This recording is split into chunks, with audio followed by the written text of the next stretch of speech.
Hey dear students, welcome back to our channel once again. बच्चों, आज का हमारा बड़ा ही इंटरेस्टिंग टॉपिक है जो कि हमारा ईमेल राइटिंग के ऊपर है, जो हमारे सेक्शन 3 राइटिंग स्किल्स का एक हिस्सा है। ये जो टॉपिक होता है बच्चों, ईमेल राइटिंग, ये आता है हमको 4 मार्क के लिए। 4 मार्क बहुत मैटर करते हैं हमारे लिए जब हम बात करते हैं अपने बोर्ड एग्जाम की। तो आइए बच्चों, हम स्टार्ट करते हैं आज का हमारा सेशन ईमेल राइटिंग के ऊपर। ओके, ईमेल जो है सिंपल सा मतलब, अगर हम उसको समझने की कोशिश करेंगे बच्चों, हम सबके पास अपना जीमेल अकाउंट तो होगा ही है, तभी तो आप अपना यूट्यूब पर हमारे वीडियो को देख पा रहे हो, क्योंकि वो विदाउट आपके ईमेल आईडी के आप यूट्यूब को एक्सेस नहीं करते हो। कुछ होते जो डायरेक्टली अगर यूट्यूब देख सकते हैं, वेल एंड गुड, लेकिन कई बार ऐसा होता है कि हमको ईमेल आईडी की ज़रूरत भी होती है और हमको क्रिएट भी करना चाहिए ईमेल आईडी, क्योंकि अभी के टाइम पर बहुत ज़्यादा ज़रूरी है मेल क्या काम आता है, क्यों ज़रूरत है, ये सारी चीज़ें आज के हम सेशन में देख लेंगे। तो पहले समझने की ज़रूरत है हमको ईमेल का मतलब क्या होता है। ईमेल आसान सी भाषा में इलेक्ट्रॉनिक मेल होता है, कुछ नहीं। जैसे हम टेक्स्ट मैसेज किसी को भेजते हैं, उसी तरीके से ईमेल में भी हम क्या कर रहे होते हैं, किसी को मैसेज जो है वो भेज रहे होते हैं। अब मैसेज भी अलग अलग टाइप्स के होते हैं, फॉर्मल होते हैं, सेमी फॉर्मल्स होते हैं, इनफॉर्मल्स होते हैं। तो आज के हमारे सेशन में हम यही देखने की कोशिश करेंगे कि और समझने की कोशिश करेंगे कि ईमेल एग्जैक्टली क्या और किस तरीके से लिखा जाता है। सबसे पहले ईमेल होता है हमारा इलेक्ट्रॉनिक मेल, जो कि एक कंप्यूटर से दूसरे कंप्यूटर के पास जाता है। दूसरे कंप्यूटर यानी कि एक या एक से ज्यादा लोगों के पास जाता है। ये जो वर्ड यहाँ पर रेसिपिएंट लिखा हुआ है, रेसिपिएंट का मतलब होता है रिसीवर। रिसीवर कौन होता है? जो हमारे मैसेज को रिसीव करते हैं। तो किसके थ्रू जाता है? एक नेटवर्क के थ्रू जाता है। किसके थ्रू जाता है? एक नेटवर्क के थ्रू आपका ये जो इलेक्ट्रॉनिक मैसेज है वो एक व्यक्ति से दूसरे व्यक्ति या दो से ज्यादा व्यक्ति के साथ में, व्यक्ति के पास में क्या होता है, मेल जो है वो आपका जाता है। Okay, next. It is the most preferred means of communication. Preferred यानी कि सबसे ज़्यादा प्रेफरेंस दी जाती है जब हम कम्युनिकेशन की बात करें।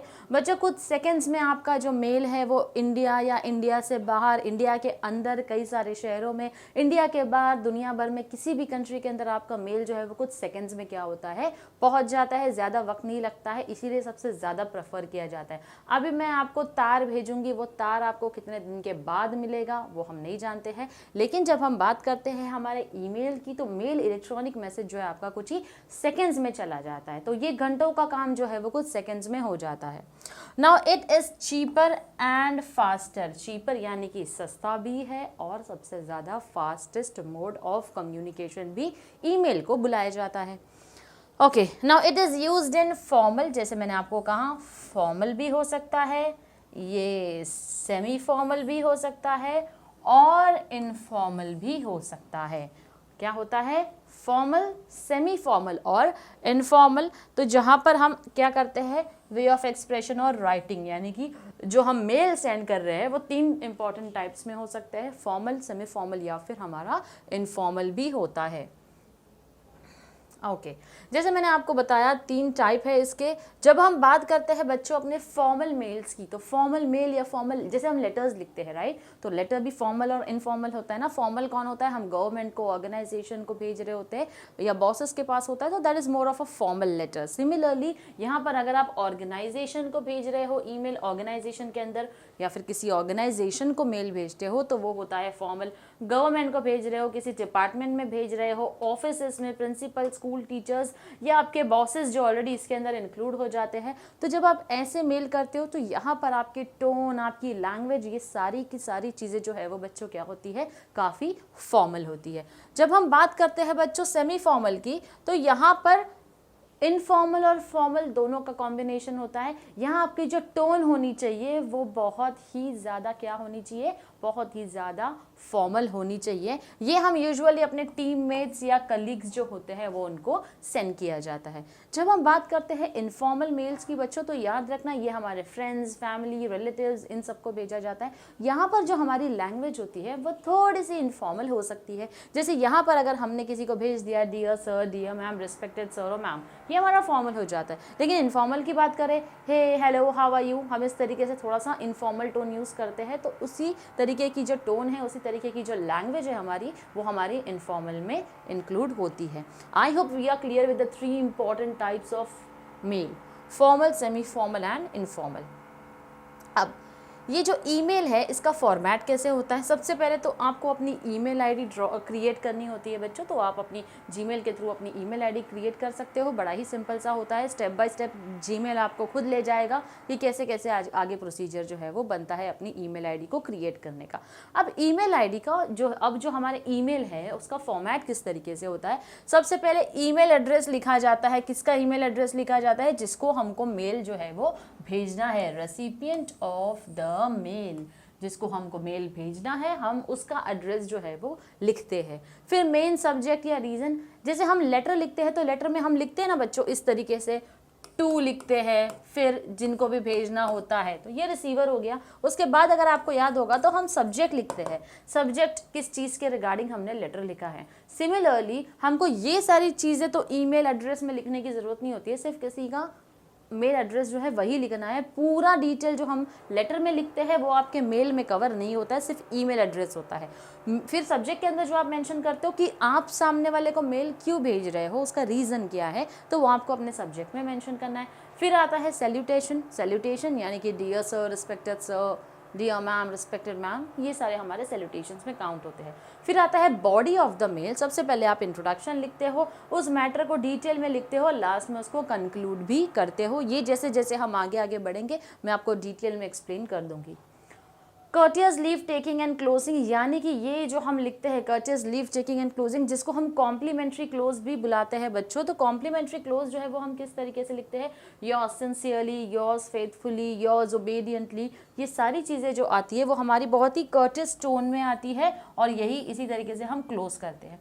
अब योर्स सिंसियरली, फेथफुली, ओबीडियंटली लिखने के बाद बच्चों हम क्या लिखेंगे, अपना नाम, अपना डेजिग्नेशन। बेसिकली अब मेल जो है वो कौन भेज रहा है तो उसका नाम और डिटेल्स उसकी भी होना ज़रूरी है। तो यहाँ पर हम अपना नेम, डेजिग्नेशन और कॉन्टैक्ट डिटेल्स जो है वो भेजते हैं। किसको भेजते हैं, रिसीवर को, जिसको हम मेल सेंड कर रहे हैं। तो ये जो डिटेल्स आएगी बच्चों ये सेंडर की डिटेल्स होगी, ये जो डिटेल होगी किसकी होगी, ये सेंडर की होगी। यानी अगर मैं मेल भेज रही हूँ तो यहाँ पर आपका ईमेल आईडी होगा और यहाँ पर मेरा नाम, मेरा डेजिग्नेशन और मेरे कॉन्टैक्ट डिटेल्स जो है वो होंगे। तो ये होता है ईमेल राइटिंग का फॉर्मेट। ओके, ये देखो बच्चों इस तरीके से हमने कुछ लिखा है आपके लिए। सैल्यूटेशन में जैसे डियर सर और मैडम आ गया। फिर बॉडी ऑफ द ईमेल जो है जिसके अंदर हम सबसे पहला रीज़न लिखते हैं, रीज़न आपने ईमेल जो है वो क्यों लिखा है, क्या बात करनी है आपको, आप मेल क्यों भेज रहे हो, तो कौन से रेफरेंस में आपने लिखा है, आपने कहीं पर एडवर्टाइजमेंट में देखा था, न्यूज़पेपर में देखा था। अच्छा, ये वो मेल होते हैं बच्चों जो कि जॉब टाइटल और जॉब एप्लीकेशन से रिलेटेड होते हैं। अगर आप ईमेल ड्राफ्ट कर रहे हैं किसी जॉब को अप्लाई करने के लिए, अगर आप मेल करते हैं तो वहाँ पर आपको बहुत ही ज़्यादा ज़रूरी है कि आपको मेंशन करना है कि आपने उनका एडवर्टाइजमेंट देखा न्यूज़पेपर में, तो इजीली आप क्या कर रहे हैं, एक मेल ड्राफ्ट कर रहे हैं, जो कि आपका फर्स्ट इंट्रोडक्टरी पैराग्राफ होता है। अब second paragraph, main message, only the main points to be return. यहाँ पर आपको मेन मैसेज क्या लिखना है, आप अपने बारे में बताओगे, आपने अपना नाम बता दिया, क्वालिफिकेशन बता दिया, क्यों आप इस जॉब के लिए सूटेबल हो, ये सारी चीज़ें आप यहाँ मेंशन करते हो। अब थर्ड पैराग्राफ में फाइनली आप अपने मैसेज को कंक्लूड करते हो, जैसे हम लिखते हैं ना, hope you will do the needful as soon as possible, we are waiting for a confirmation. तो ये सारे कंक्लूडिंग जो होते हैं हमारे मैसेज होते हैं। क्लोज करना है हमको तो ईमेल का सिग्नेचर, ईमेल में भी सिग्नेचर का ऑप्शन अवेलेबल रहता है, या तो आप वो यूज़ करते हैं जहाँ पर आप अपना फर्स्ट नेम और लास्ट नेम लिख रहे हो, एड्रेस और फ़ोन नंबर भी मेंशन कर रहे हो। जब हम एक प्रॉपर ईमेल का फॉर्मेट करेंगे तब आपको ये सारी ही डिटेल्स जो है वो बच्चों समझ आ जाएगी।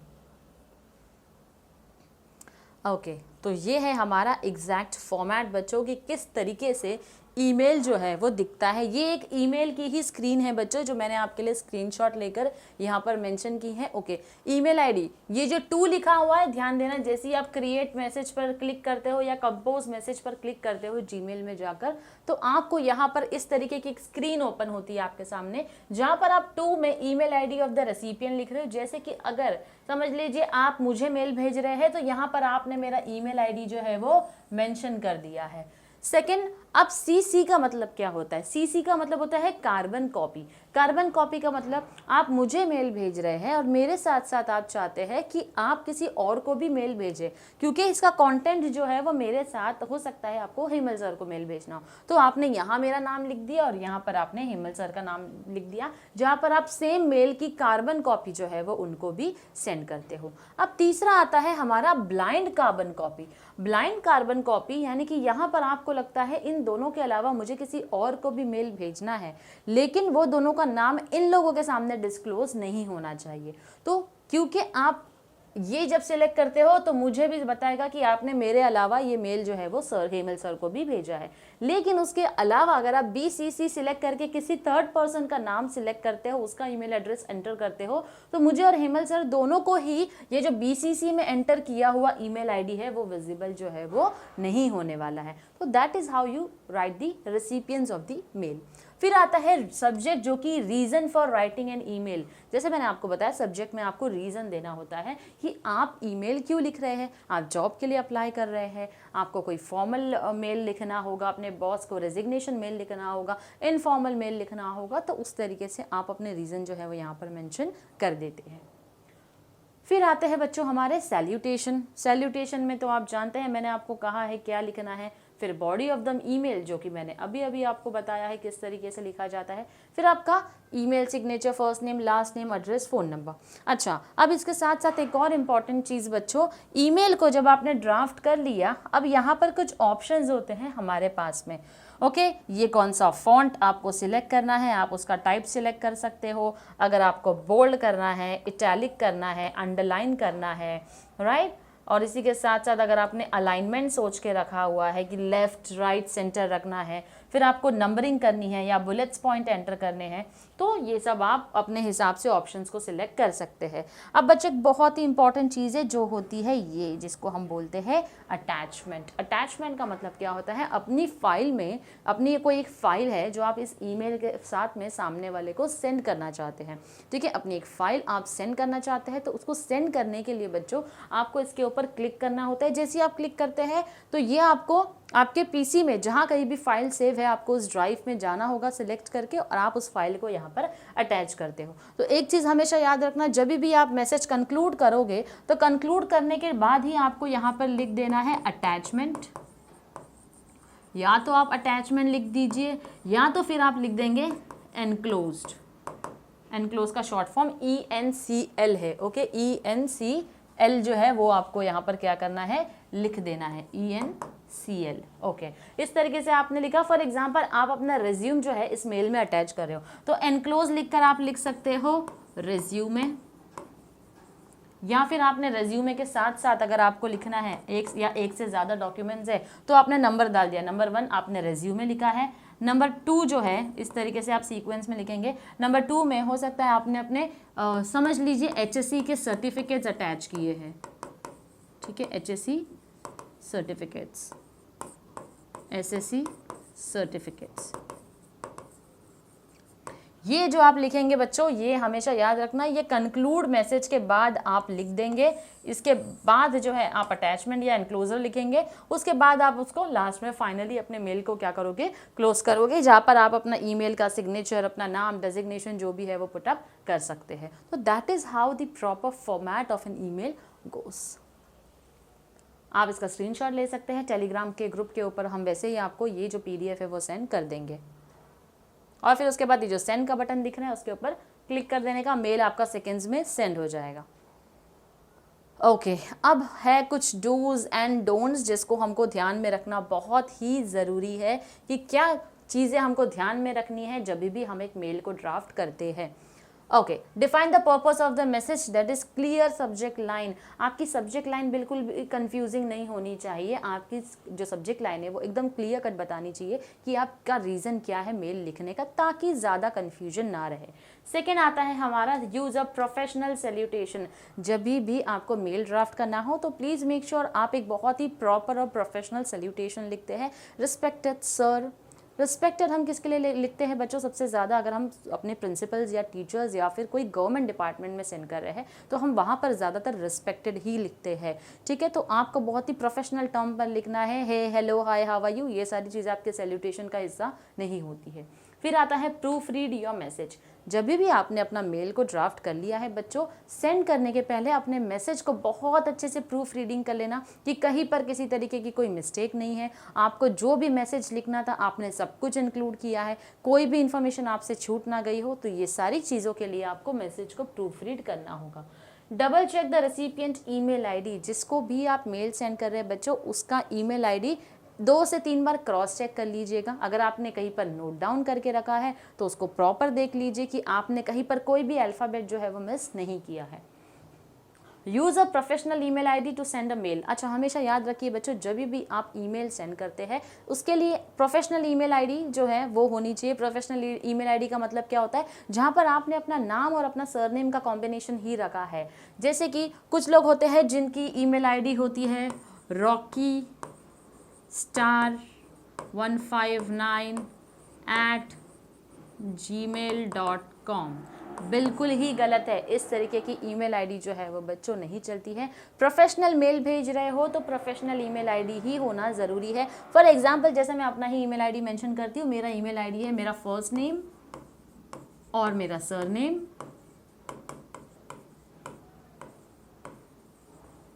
नंबर रहेगा तो कोई प्रॉब्लम नहीं है, क्योंकि कई बार हमारा जो नाम होता है बच्चों ऑलरेडी किसी का सेम नाम से रजिस्टर होता है, तो जीमेल हमको सजेस्ट करता है कि आप कोई नंबर ऐड कर लो, तो कोई प्रॉब्लम नहीं है। समझ लीजिए आपने कोई नंबर ऐड कर लिया, इस तरीके की ईमेल आईडी चलेगी, लेकिन इस तरीके की मेल आईडी जो है वो बच्चों नहीं चलेगी। तो आपकी ईमेल आईडी जो है वो काफ़ी ज़्यादा क्या होनी चाहिए? प्रोफेशनल होनी चाहिए। सब्जेक्ट लाइन को हमेशा शॉर्टर रखो। अब सारी की सारी चीज़ें हमको मेल में ऑलरेडी लिखनी है, तो सब्जेक्ट लाइन में सब कुछ मत लिख दो, सिर्फ और सिर्फ आपके जो मेन बॉडी है मैसेज की उसमें ही आपको लिखना है। किसी तरीके की ग्रामेटिकल मिस्टेक है तो आप प्रूफ रीड करके चेक कर लो, कोई ग्रामर मिस्टेक्स नहीं होनी चाहिए। Email should be logical and organised. आपने जो भी बात करनी है एक लॉजिकल सीक्वेंस बना दो अपने आइडियाज़ का, और उसके बाद ही अपना मैसेज जो है वो उसको फ्रेम करो। Use soft and polite tone, highlight important points. जो भी आपका टोन होगा मेल करने का, उसको बहुत ही उसका टोन जो है वो सॉफ्ट और पोलाइट होना चाहिए। और उसी के साथ साथ जितने भी इंपॉर्टेंट पॉइंट्स, अगर आपको लगता है कोई इंपॉर्टेंट बात है जिसके ऊपर ध्यान देने की ज़रूरत है, तो आप उसको बोल्ड करके इसको हाईलाइट जो है वो कर सकते हैं। तो ये कुछ चीज़ें हैं जब आप ईमेल राइटिंग करते हो तो ध्यान रखनी है। अब क्या चीज़ें आपको इग्नोर क्या चीज़ें हैं जो आपको नहीं करनी है? Don't forget your signature and further details. तो अपना सिग्नेचर करना मत भूलना, ये ज़रूरी है। डोंट यूज़ ह्यूमर, जोक्स और टॉन्स इन ईमेल्स। किसी को ताने मत मारो। कोई जोक या कोई मस्ती मजाक वाली बातें जो है वो ईमेल में नहीं होनी चाहिए, क्योंकि हम एक बहुत ही प्रोफेशनल मेल ड्राफ्ट करते हैं। तो किसी तरीके का ह्यूमर या जोक जो है वो नहीं रखना है। डोंट यूज़ SMS लैंग्वेज और अब्रीविएशंस। SMS लैंग्वेज क्या होती है? जैसे हम स्लैंग लैंग्वेज का भी ज़्यादा यूज़ करते हैं, तो ऐसी लैंग्वेजेस जो है वो हमको अवॉइड करनी है। SMS लैंग्वेज हमको नहीं लिखनी है। जैसे कि अगर हम सिंपल बोले, अगर हम लिखते हैं द, ठीक है, लेकिन हम हमारी SMS लैंग्वेज में इसको डी लिख देते हैं, ड, right? So that is completely wrong. We can not use such abbreviations as well. Okay, जैसे कि हम लिखते हैं टॉक टू यू लेटर, तो इसके लिए स्पेसिफिकली हम लिखते हैं TTYL, तो ये होते हैं अब्रीविएशन। अभी आपके TTYL का मतलब वो सामने वाले को क्या पता क्या होता है? हो सकता है वो इतनी SMS लैंग्वेज में एनग्रॉस ना हो, तो इसीलिए ऐसी लैंग्वेज का इस्तेमाल ना करते हुए आपको अब्रीविएशंस नहीं लिखने हैं, SMS लैंग्वेजेस का यूज़ नहीं करना है। Don't always reply to all. अच्छा, कई बार ऐसा होता है हमको जब मेल आता है हमको उसका रिप्लाई देना होता है, वो भी मेल ड्राफ्ट करना होता है, तो उसमें एक ऑप्शन होता है, या तो आप सिर्फ उसी को रिप्लाई करो जिसने मेल भेजा है, या तो आप रिप्लाई टू ऑल करो। जितने भी उसमें CC में ऐड है सबको वो मेल का रिप्लाई जो है वो चला जाता है, तो ऐसी चीज़ों को अवॉइड करना है। कैप्स में आपको कुछ नहीं लिखना, यानी कैपिटल लेटर्स में आपका मेल जो है वो ड्राफ्ट नहीं होना चाहिए। बड़े बड़े अटैचमेंट जो है वो मेल के अंदर मत सेंड किया करो। सिली फॉन्ट्स या कलर्स का इस्तेमाल ना करें। भले वहाँ पर हमको ऑप्शन दिया हुआ है कि आप यूज़ कर सकते हैं, लेकिन हमको प्रोफेशनल मेल में उल्टे सीधे फॉन्ट्स का इस्तेमाल नहीं करना है, ठीक है? Don't knock twice. अगर आपने एक बार किसी को मेल भेजा है, रिप्लाई नहीं आ रहा है, तो ज़रूरी नहीं है आप बार बार उसको मेल भेजते ही जाओ रिप्लाई आने तक। हो सकता है उस इंसान ने चेक ही नहीं किया हो आपके मेल को, तो बार बार मेल उसको ना करें। डोंट बी नेगेटिव और रूड, यानी कि आपकी जो टोन, जैसे हमने देखा सॉफ्ट और पोलाइट होनी चाहिए, तो बिल्कुल भी नेगेटिव टोन जो है वो आपकी और रूड टोन आपकी ईमेल में नहीं होनी चाहिए। तो that these are some of the dos and don'ts of an email writing.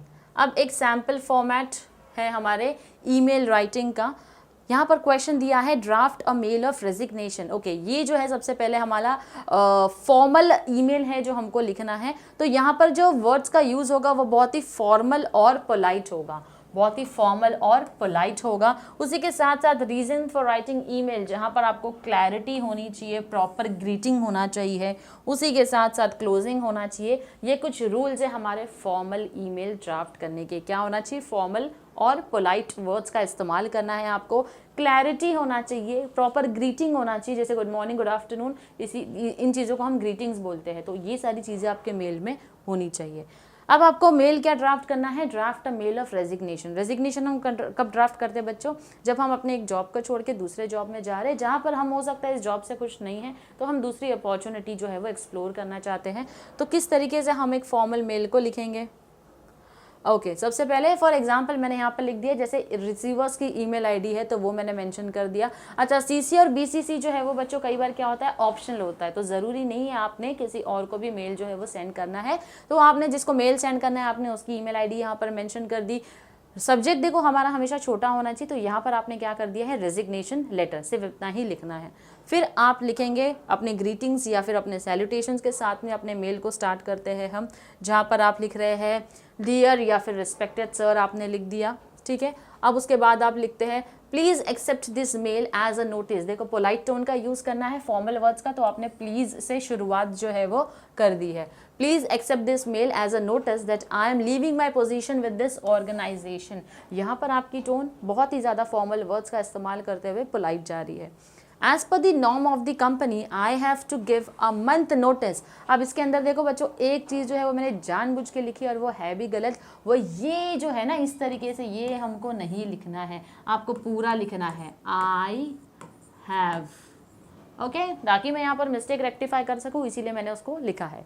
I have to give a month notice before resigning, यानी कंपनी के रूल्स एंड रेगुलेशंस कहते हैं कि मुझे कंपनी छोड़ने के पहले 1 महीने का नोटिस पीरियड सर्व करना पड़ेगा। तो यहाँ पर आप लिख रहे हो I hope you will get a good replacement for me with in this time period, यानी कि आप बता रहे हो कि आप नोटिस पीरियड सर्व करने के लिए तैयार हो, और इसी के साथ साथ आप ये भी बोल रहे हो कि इस 1 महीने के टाइम ड्यूरेशन में आपको मुझसे भी बेटर कोई मिल सकता है, मेरा रिप्लेसमेंट जो है वो और भी बेटर होगा।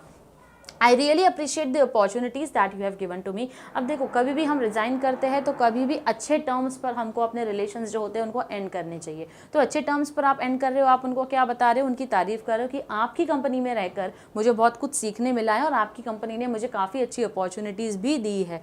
लेकिन अभी क्या आप बोल रहे हो, wish you and the company the best in the future, और इसी के साथ साथ आप कंपनी को ऑल द बेस्ट भी कह रहे हो। Please let me know what to expect as far as my final work schedule and the employ benefits, यानी कि अब आप बता रहे हो कि मुझे बता दीजिए आप, मैं कंपनी छोड़कर जा रहा हूँ तो एज एन एम्प्लॉय मुझे क्या बेनिफिट्स मिलेंगे इतने टाइम ड्यूरेशन के बाद में, तो जस्ट लेट मी नो, और मुझे फाइनली अपने काम को किस तरीके से ख़त्म करना है वो भी इन्फॉर्म कर दो। Please let me no in case of any assistance for the above, और आपको ये भी बोलना है कि अगर आपको किसी तरीके की हेल्प की ज़रूरत है इस 1 महीने के अंदर इन कामों से रिलेटेड तो आप मुझे बता दो। Kindly look into the matter, और इन चीज़ों के ऊपर आप ध्यान दीजिए। यहाँ पर आपने थैंक्स एंड रिगार्ड्स लिखना है। यूजुअली हम योर्स फेथफुली सिंसियरली लेटर्स में लिखते हैं। मेल में जब हम अपने बॉस को भेज रहे हैं तो हम क्या लिखेंगे, थैंक्स एंड रिगार्ड्स, जिसको हम बुलाते हैं कॉम्प्लीमेंट्री क्लोज, ओके। फिर आता है हमारा नाम जो हमको भेज रहा है, और फिर आता है हमारा क्या है, डेजिग्नेशन, ओके। तो यहाँ पर आपने बता दिया नाम, डेजिग्नेशन को लिखकर थैंक्स एंड रिगार्ड्स भी लिख दिया। तो ये आपने एक बहुत ही फॉर्मल सा ईमेल है बच्चों जो कि आपने क्या किया है, ड्राफ्ट किया है। ये मैंने जानबूझकर लिखा है, इस तरीके की मिस्टेक आपको नहीं करनी है, इसलिए मैंने यहाँ पर आई हैव क्लियरली मेंशन किया है। ये था हमारा एक फॉर्मल ईमेल। अब हम बढ़ते हैं हमारे नेक्स्ट टाइप की तरफ जो कि हमारा सेमी फॉर्मल मेल होता है। सेमी फॉर्मल मेल क्या होता है बच्चों, एक ऐसा ईमेल हम लिखते हैं किसको, अपने टीममेट्स को या फिर अपने कलीग्स को लिखते हैं। अच्छा, इस मेल के अंदर हमेशा याद रखना, one can use friendly language, आपकी लैंग्वेज फ्रेंडली हो सकती है, लेकिन इसी के साथ साथ आपको लिमिट मेंटेन करके रखनी है, और डिसेंसी भी आपको नहीं भूलनी है। क्या करना है, डिसेंसी भी होना चाहिए, और एक लिमिट आपको बनाकर रखनी होती है अपने टीममेट्स या कलीग्स के साथ में। अभी जो length, proper greetings, closing and clarity, ये कुछ रूल्स होते हैं हमारे सेमी फॉर्मल मेल के। अब यहाँ पर क्वेश्चन दिया है, write an email to inform your classmates regarding intra college quiz competition. अब आपको अपने क्लासमेट को, जो आपके दोस्त हैं, उनको क्या करना है, उनको एक मेल जो है वो लिखना है जहाँ पर आप उनको आज के क्विज कॉम्पिटिशन के बारे में बता रहे हैं। देखो अगेन आपने अपना नाम लिख दिया, जिसको सेंड करना है उसका नाम लिख दिया, CC BCC, आप चाहो तो एक से ज़्यादा दोस्तों को भेजोगे तो डेफिनेटली आपको CC का इस्तेमाल करना है। इंट्रा कॉलेज क्विज कंपटीशन आपने लिख दिया, अब आप इसको क्या कर रहे हो, अपनी पूरी डिटेल्स मेंशन कर रहे हो कि आज कॉलेज में इंट्रा कॉलेज क्विज कंपटीशन था। Okay, it's going to be held in a college on November 25 11:30 AM in hall 1। Sorry, competition हुआ नहीं है, कंपटीशन होने वाला है। तो जो होने वाला है उसकी डिटेल इन्फॉर्मेशन आपने इस मेल के अंदर लिख दी है। Everyone is therefore asked to take part in the competition so that our department can win.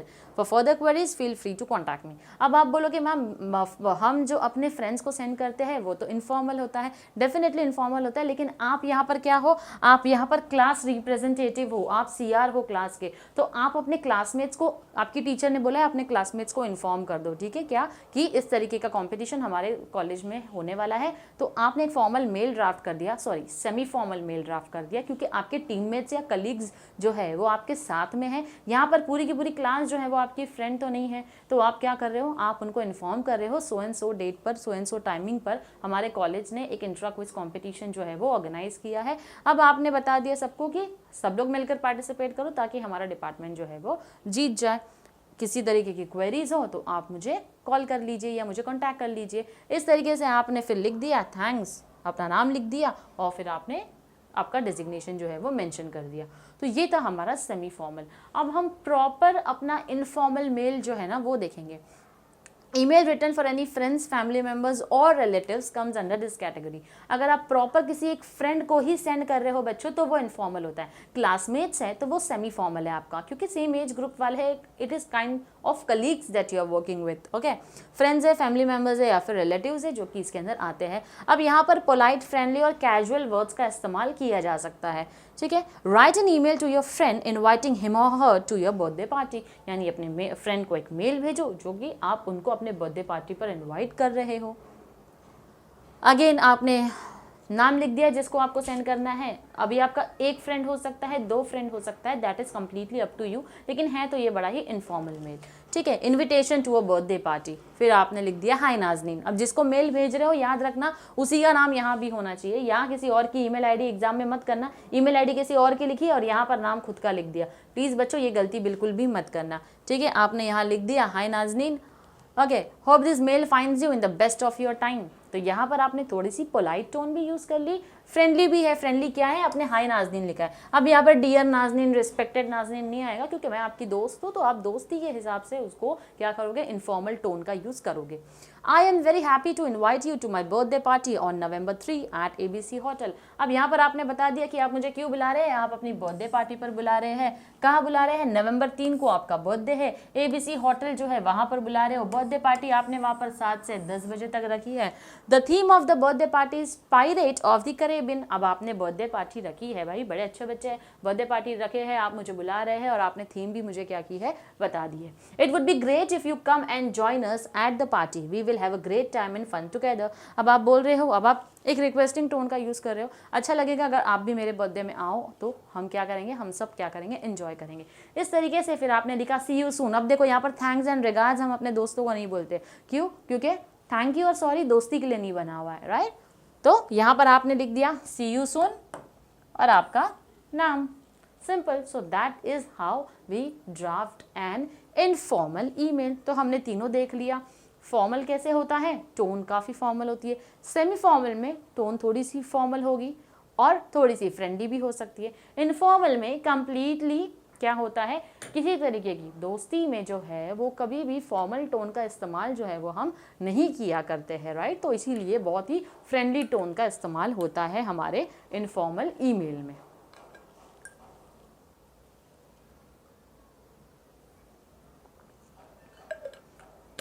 अच्छा, इसी के साथ साथ बच्चों हम एक और ईमेल जो है वो देख लेंगे, क्विकली देख लेंगे हम दूसरा वाला email.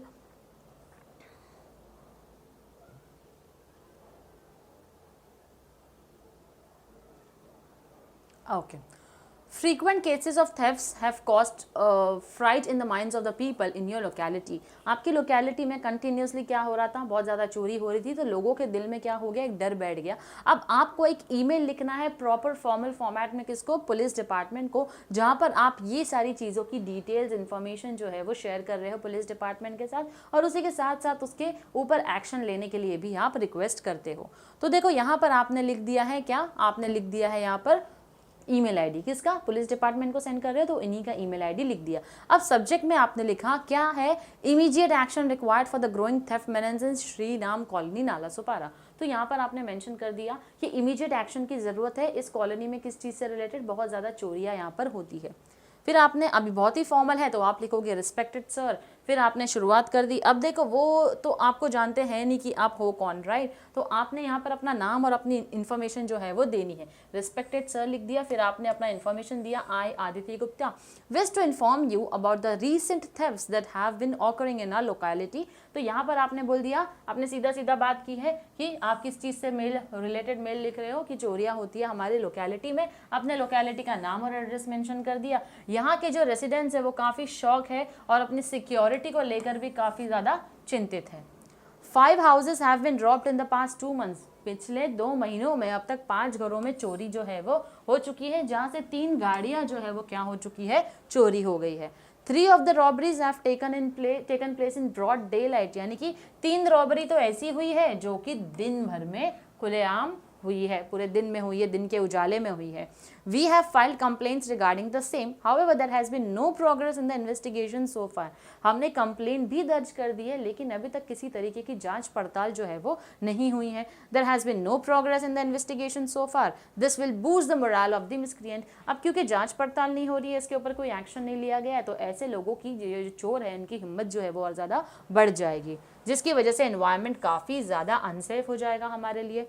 Our area has always been a secure place, but the recent events are a matter of worry. अब तक तो हमारा एरिया काफ़ी ज़्यादा सेफ रहता था, हमें किसी तरीके की टेंशन नहीं होती थी, लेकिन अभी जो है ये एरिया में रहकर हमें और ज़्यादा चिंता खाई जा रही है कि आगे क्या होगा।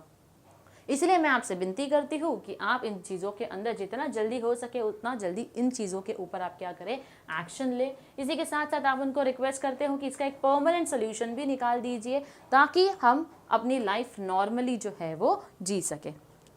Please find attached a detailed report regarding each individual theft below, hoping to hear back from you soon. अब आप यहाँ पर लिख रहे हो कि अब इसके साथ साथ आपने एक मेल भेजा, आप बता रहे हो एक फाइल अटैच की है जिसके अंदर आप डिटेल इन्फॉर्मेशन भेज रहे हो, कहाँ की जितनी भी चोरियाँ हुई है उससे रिलेटेड आपने डिटेल इन्फॉर्मेशन क्या करी है, इस फाइल में इस मेल के साथ अटैच कर दी है। फिर आप लिखेंगे thanking you yours sincerely Aditi Gupta. तो ये बहुत ही फॉर्मल टोन होता है हमारे ईमेल को लिखने का। और इसी के साथ बच्चों आज का जो हमारा सेशन है ईमेल राइटिंग का वो कंप्लीट होता है। मिलते हैं आपसे अपने अगले सेशन में, जहाँ पर हम लेकर आएंगे आपके लिए रिपोर्ट राइटिंग।